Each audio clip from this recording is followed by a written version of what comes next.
Sound effect? I have a really good one for when a fighter wins. I don't have a good start the fight. Let's get ready to rumble. I'm Hunter Pence, and you're listening to the Misplay podcast. Oh, yeah.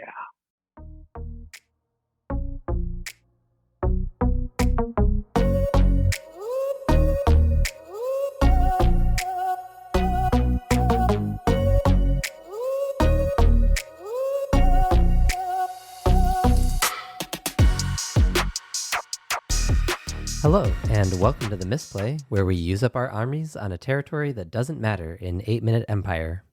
My name is Mark. My name is Jason. Where are we? Well, it's been a big month. Very big.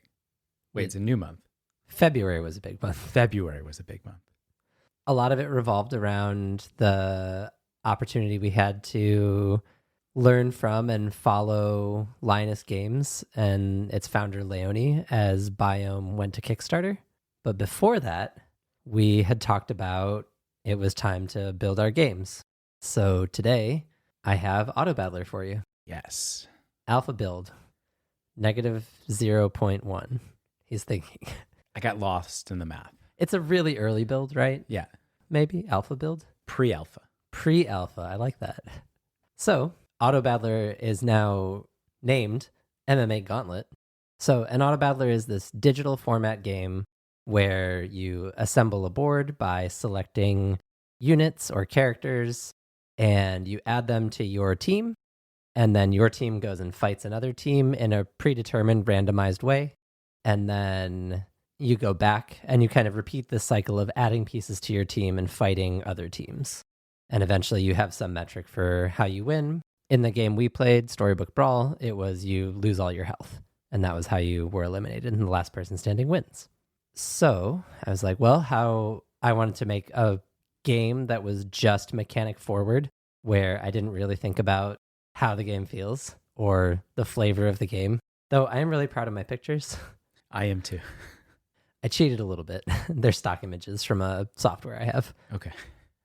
But the basic concepts then will be, we're going to build a board by adding characters to our team. We're going to have a predetermined order in which those units fight. And the thing that I forgot is you get like options to buy extra ways that aren't characters that tend to affect the way that the fight goes. So I have a little stack of how we're going to do those too. That's kind of the long and short of it. And we're going to get to do a little bit of drafting, which I know you like. So hopefully I'll get high marks on the drafting component from you.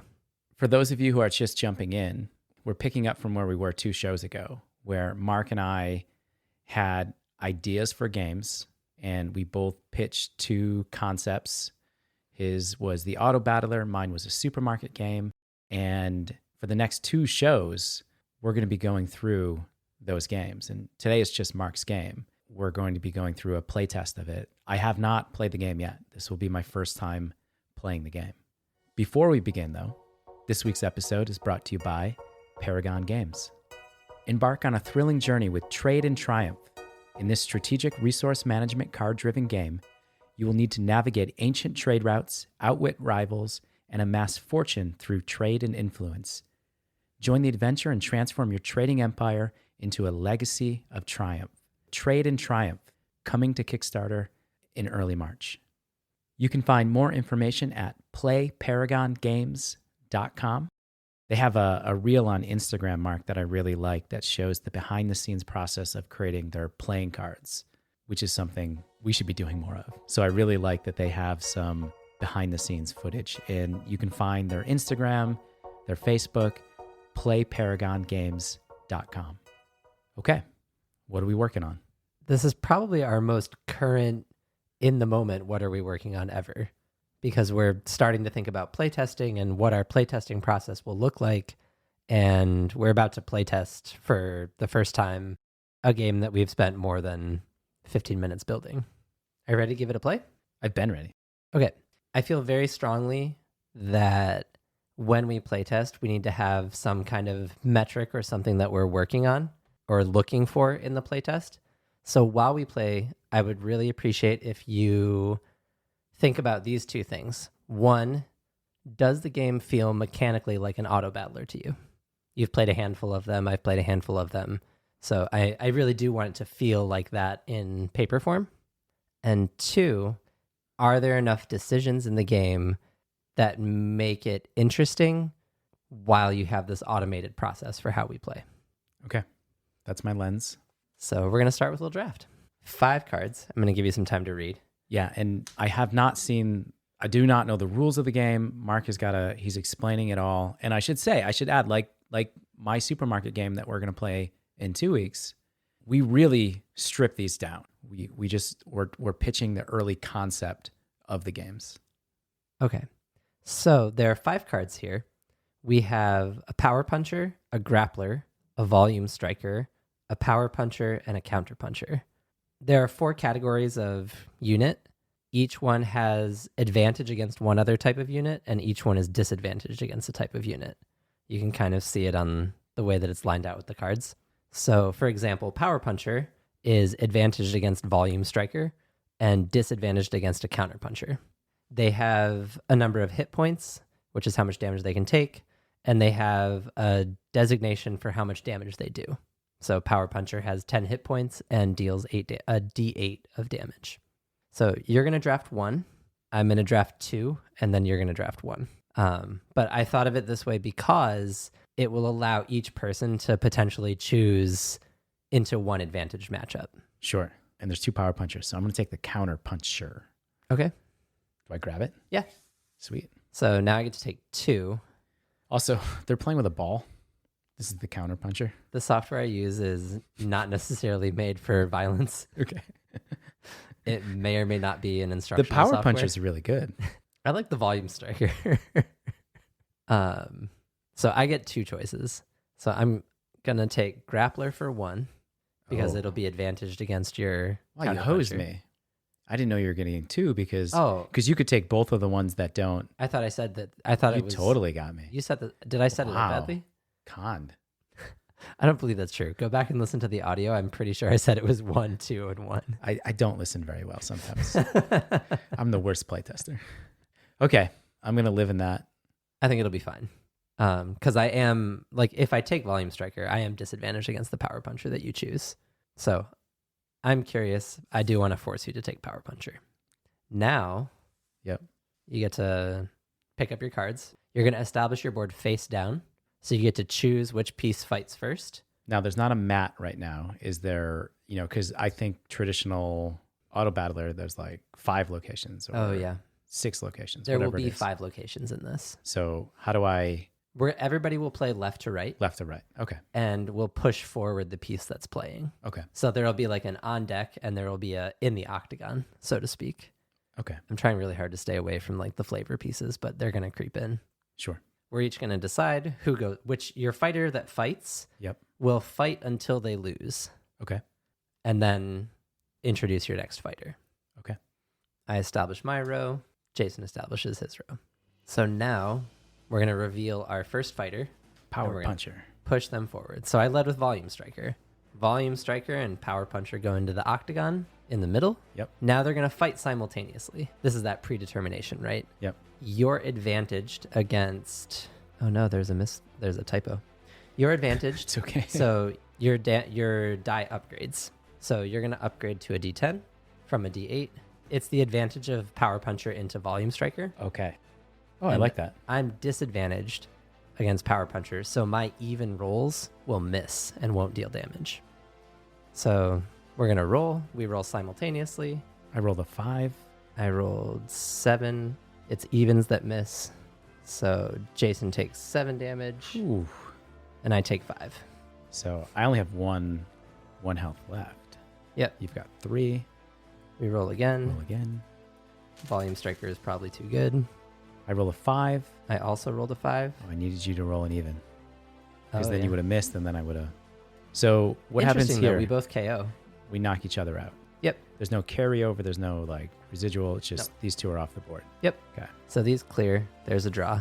Do I? You're going to set them aside because your team is going to stay. You'll get to rebuild your team. Yep. And we're going to reintroduce our next fighter.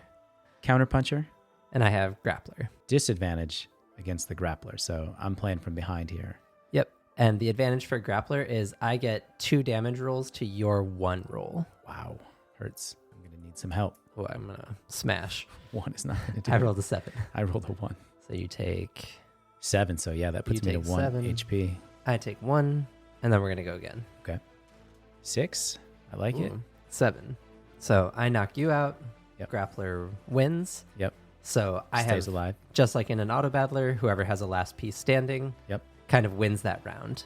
We're playing to, it's a best of 5. Okay. So I won round 1, So you get a token. and now we're going to introduce new characters. And I will say already that felt like the basics of an auto battler. You drafted characters, you put them up, they fought against the other team, and there was one person left standing, and they get the round point or however it works. We're going to introduce 3 new characters. The winner of the round gets to pick first. Oh, I disagree with that strategy. Why? You get information about what I'm adding to my team. Oh, okay, yeah. I did think like it's a way to try to give a way to catch up. Yeah. Back in your Kickstarter already. I'm going to add a counterpuncher to my team. So I think I want the volume striker because it has an advantage against your grappler if I can get them to line up. So then it's going to be like trying to determine where you're going to put your people in this lineup. Yeah. I like it. So we drafted our new character, and now we're in fight camp. So we're going to introduce our extra effects. Oh, this is like more than I even thought. I thought we just play this out. You got effects now. Yeah. It's like spells in the other in the digital games that we've played. You've done homework. You get to look at 2, and you're going to add 1 to your strategy. Ooh, I'm already doing a bad job of thinking through. I think I have to take that. So now we go through and we're going to do it again. So you get to reestablish your order. You can change it just like you could in a regular digital auto battler. Got it. Yeah. So, I mean, I'm sitting here thinking about how Mark is going to lay out his 3 cards. It's public information. I know which ones he has. That's something you do have to kind of retain in the game.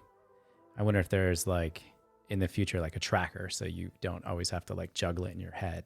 Oh, yeah. Where you could just, a little thing you slide that tells you what Mark's team could potentially be. Sure. So I laid mine out. You laid yours out. I have my strategy separate. You have your strategy separate. Battle sound effect. Dun, dun, dun, dun, dun, dun, dun, dun. Oh. All right. So This might just be even, right? I threw a volume striker out. We don't have an advantage or disadvantage against you, so it's just a straight roll, right? Mm-hmm. This is 2d4s. Yep. And I'm fighting on a d6, which... I'm at an advantage. 2d4s, right? I can roll an 8. You can only roll a 6. Yep, that's true. If I had a strategy, I could... Although there's probably some math that might say the odds of me rolling an 8 is lower than... If we were in a world where we'd be really balancing these, we'd have to do some fancy math, I'm sure. Of course. But I have a suspicion that the 2d4 is too good. But I'm great at rolling dice. I rolled a 5. Mark rolled a 6. Come on. Got him. So I take 6. Took 6. I took 5. I'm also noticing, like, I do want the fights to be quick. Yeah. But we might need a little bit more HP on the characters. I rolled a 3. I rolled a 6. We're going to knock each other out. Yep. Okay. So those clear. And then we're going to introduce our next fighter. Power puncher. Volume striker. You have a disadvantage against me. Disadvantaged. Yeah. So my even rolls miss. And you get to fight at advantage, which isn't on the card, but you get to roll a d10 instead of a d8. 5. Ooh, I rolled an even. I rolled a 4. So I miss. Yeah, I like it. So I got thwumped. Thumped. Here we go. Again. Ooh, I rolled another even. I rolled an 8. So Jason Power wrecked me. puncher. Power puncher's pretty good. Wrecked you. Oh no, and my counter puncher's gone already? This is terrible. All right. Because your grappler. Yep. So your Jason's Stays on the power board. puncher stays. No damage on it. And I have to introduce grappler.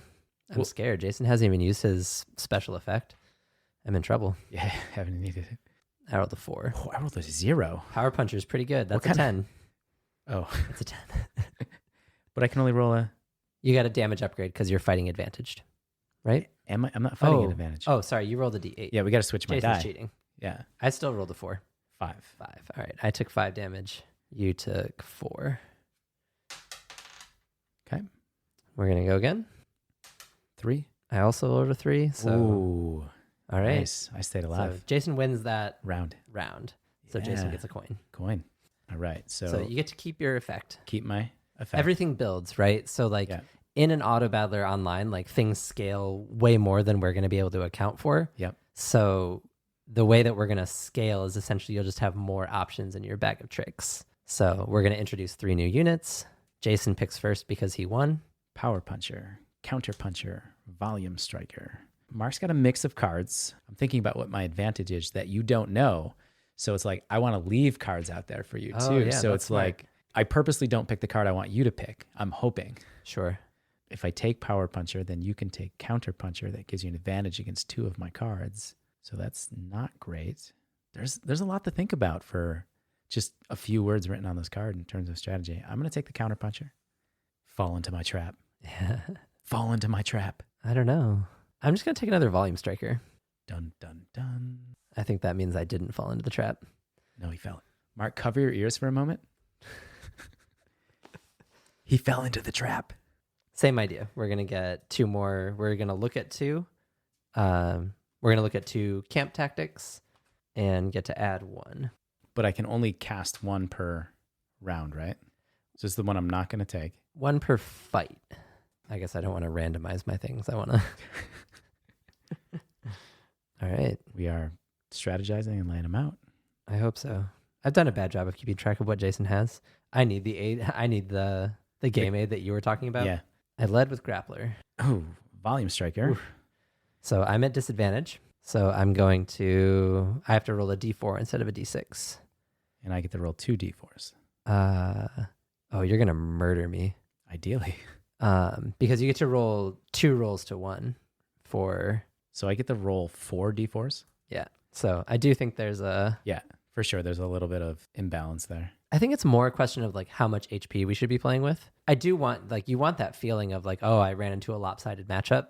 But you don't want 40 hit points and like we're just constantly doing math and Right. dialing down the die. Yeah. Yeah. So on this first one, I roll the 4, and then I get to go again. So yep. So I took 4. Jason took 2. And then you took another 7. Yep. So Grappler unconscious. I introduce my next dude. Yep. Volume Striker. Yeah. Spell. Yeah. So that's the function. This is before the fight. Yep. And so now you have an opportunity to play your. So you're fighting at advantage. Yep. So you get to roll 2 to 1, but I'm also rolling 2d4 now. So we'll see. Oh, okay. I rolled 5. I rolled a 4 and a 4. Oh man, he got me. So I did some damage on my roll, and then I got thwumped.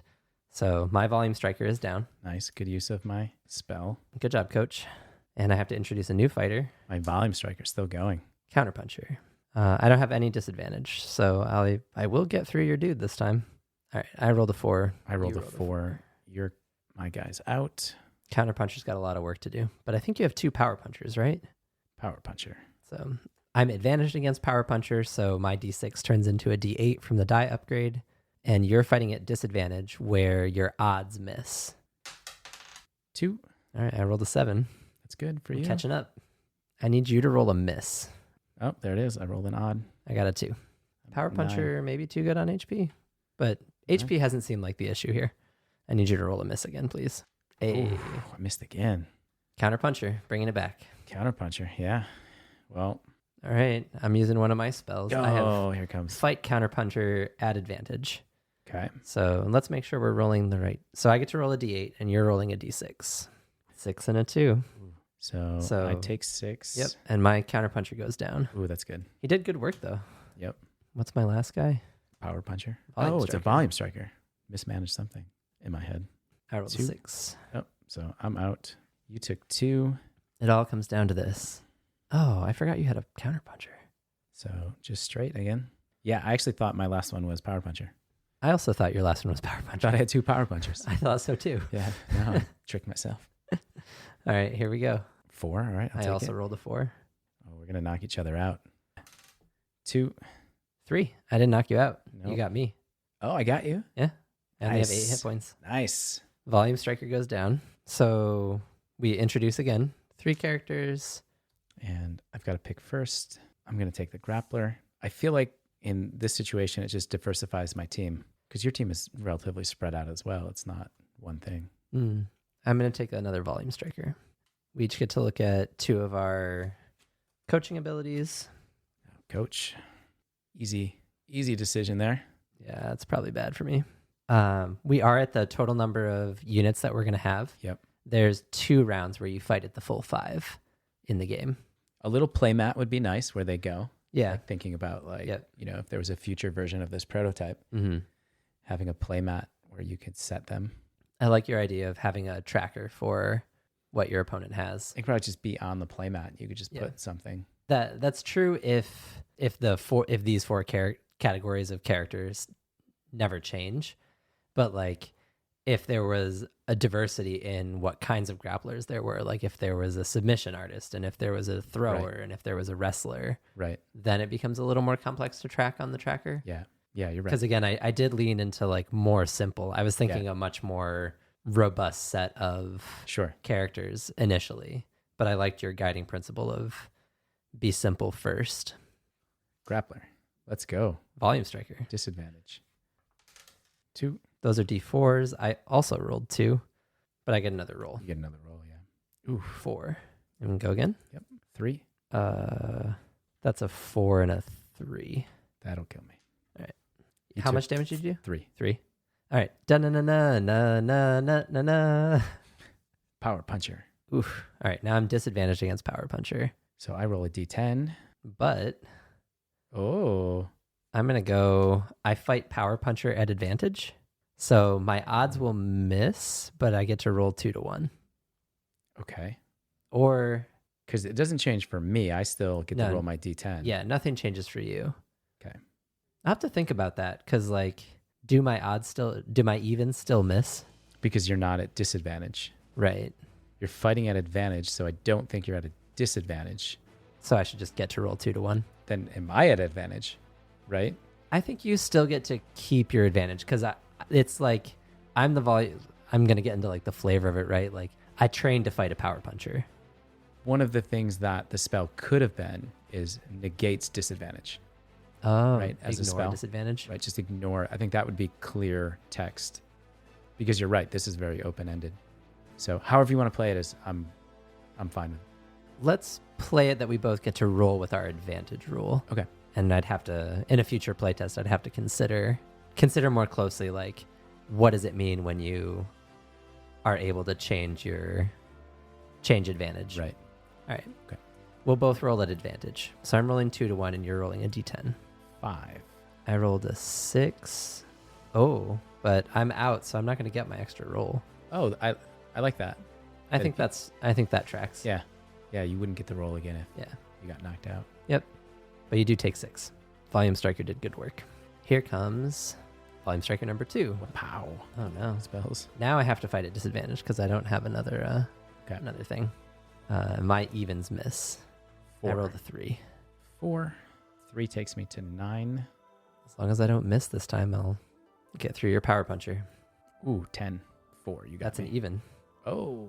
I missed. Power puncher. Pa-pow. Too strong. I thought Volume Striker was going to be the broken one. All right, I got to introduce another fighter. Counterpuncher. 3. Counterpuncher. Pa-pow. Too strong. I don't know about that. All right, counterpuncher. But that's like who play. I see you looking over at your spells. Who has to I didn't play remember first? what mine does. Who has to play first? I think you're still incentivized, right? I'm gonna fight you at an advantage. You're gonna fight at advantage. Oh no, Hacks. Jason's a cheater.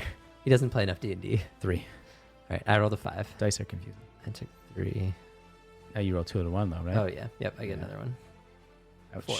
So Got him. Got me. But that goes away now for this next fight. Yep. Can I take your card out and see what the magic card under? Oh yeah, an instant. I just do Lightning bolt. just lightning bolt to that. Mark's cards are sleeved in my magic cards. This is fine. Volume Striker, Manage Grappler. So it's just a straight. Yep, just a straight fight. 2d4s for me. Here we go. I'm on a D6. Ooh, I hit you for 6. Oh, I only got you for 2. So I go down. Then I have to introduce a new fighter.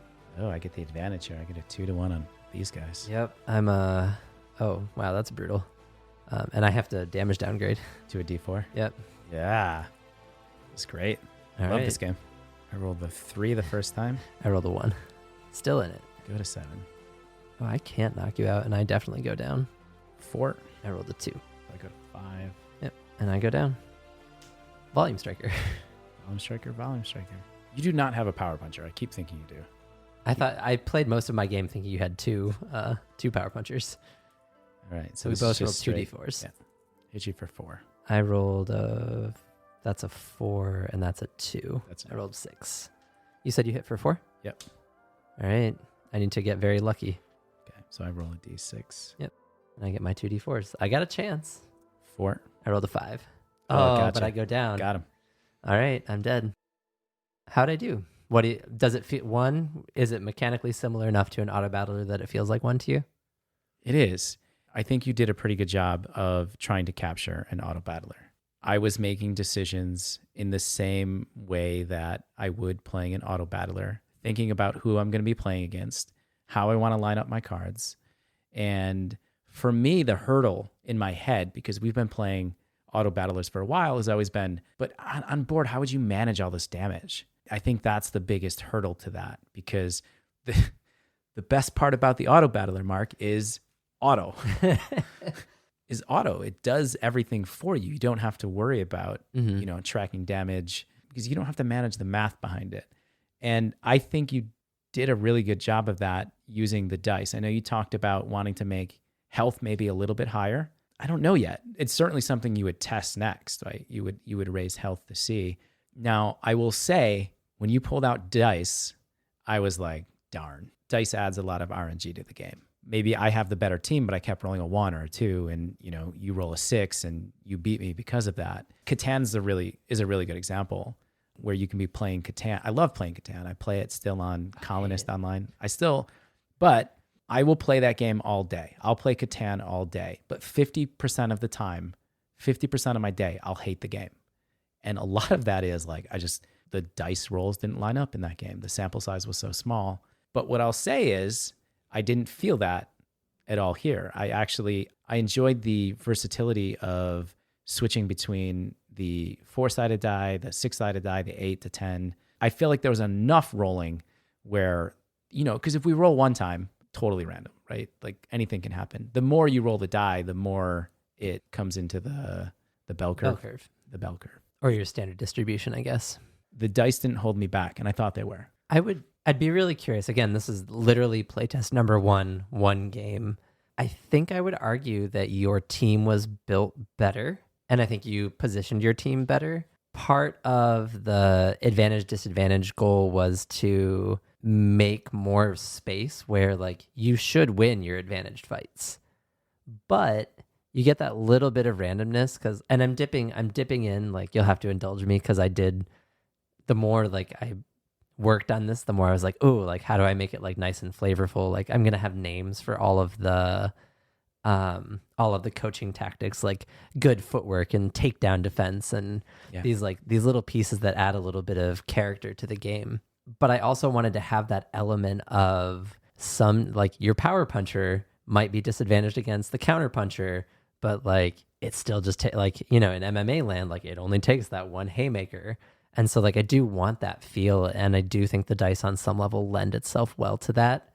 And that would be something that we could go to and think about next, is like, what do the math models for the game look like? And is there enough spread? And do the advantage and disadvantage factors move the models enough to kind of get the proportions that I would want in the game? I would want to continue to explore this game. At first, I felt like, oh, it's just Rochambeau. The counterpuncher is good against the power puncher, but loses against the grappler. But I didn't feel that way when I was playing. I felt like there was really always a chance, even though I was disadvantaged at times. I could make a hero roll to get back in it. And I thought the coaching thing, the things that we call the spells, added a lot of extra decision points for me to. And I realized one of the ones I took, you didn't even have that card.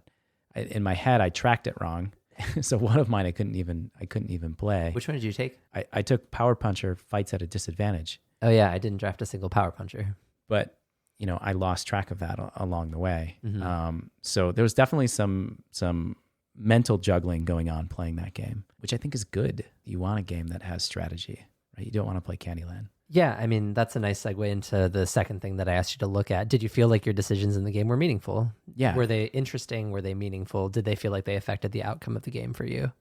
And the biggest piece there was like lining up, trying to anticipate where you were going to put certain characters, including the ghost power puncher. I kept trying to play around. But trying to figure out if you were going to put your volume striker first or your grappler first was interesting. And then to the level that I was thinking, okay, let's say I'm wrong. Let's say I put my volume striker out, but he puts the card that has the advantage against it. What card is that? Okay, my second card has to be the one that has advantage against his next one. So that was the level at which I was thinking was, okay, if I lose this, what am I going to lose to? And then make sure I have something next that is either at even or above that one. Yeah. Pro, right? Seems cool. Now, out of curiosity for you, you created this game. And to hear me, this is your first time you've really had someone play test the. Oh, you did Word Warpers, right? Yeah. Our first one-page game. What's it like having somebody play your game? And you're now Leone. We're ready to kickstart. I don't believe that's true. Because we asked this question to Leone. We said, "What's it like watching people play test your game?" I mean, it does feel really cool. Yeah, it feels really cool. There were a lot of things that came up that I was like, oh, like I wish I had considered that a little bit more. It would be very easy to be like, oh, I just didn't have the time, and like I had spent a reasonable amount of time putting together what I thought was the first game. Like I had my flow chart, I had a grid that outlined what the things were. I had a plan for how to distribute the effects. And so running into things like, oh, I didn't think like what happens when someone plays their coaching tactic that gives them advantage and the other person plays the one that makes their opponent's character play at disadvantage. I didn't have the foresight to see those corner cases. And I don't know, and maybe that's just like a good learning from the playtest. Oh, I don't think you were supposed to yet. I think that is the process. I mean, I don't think you're supposed to know how the game is going to fully operate on the first playtest. Okay, so maybe I'm being a little bit overcritical. Yeah, you did great. All right, that's nice of you to say. I had fun. I think of the 3 games that I pitched when we did our initial pitches, like Nightmare Smashers was kind of the least one because I was like, I don't want to make a children's game, but you really wanted a board game. That one, to me, it was the most interesting. But my personal interest of the 3 that I pitched would have been Trick-Taking Game for Tricksters. I just want to keep saying that. I do just want to keep saying it.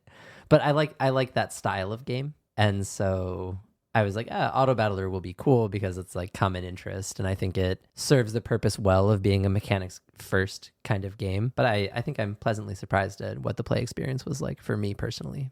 And I'm glad you didn't focus on the theme. That was something that I'm trying to do in my game, in that I can imagine this not with MMA, right? I can imagine this with wizards and giants and elves.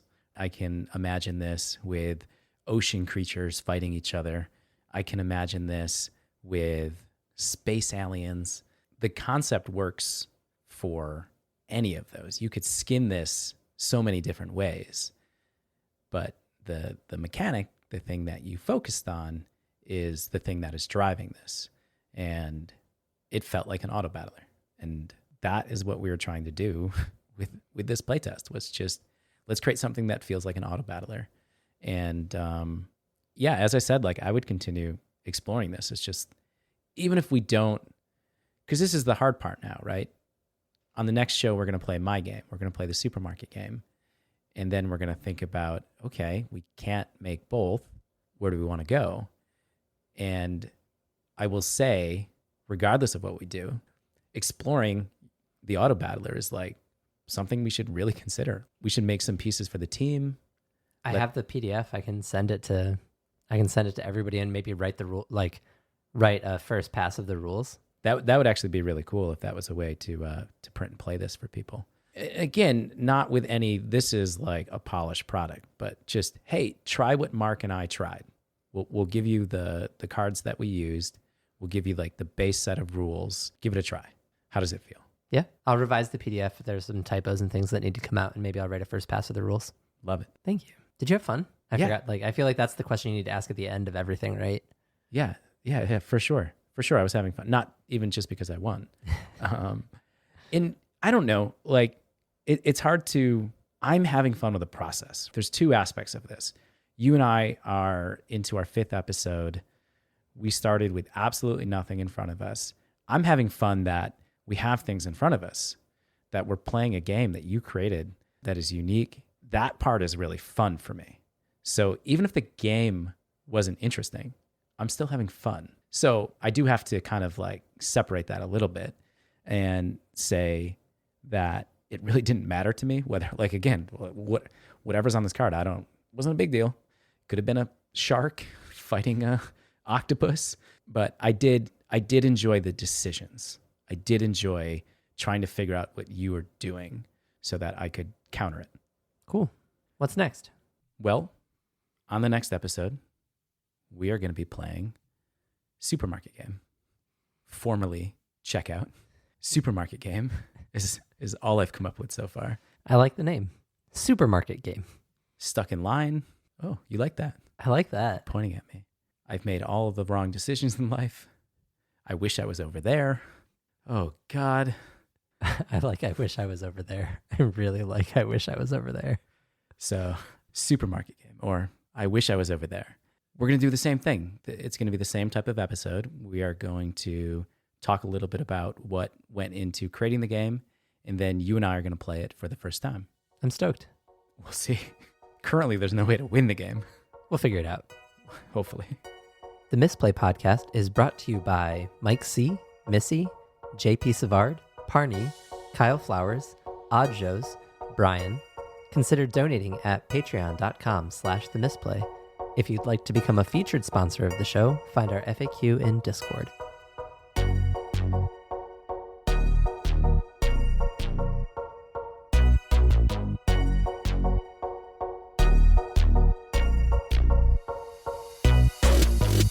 I think Catan's a really... Why am I even redoing in a cold open? There's the outtake. It's a warm open now. It's a warmed up open. Catan's a good example because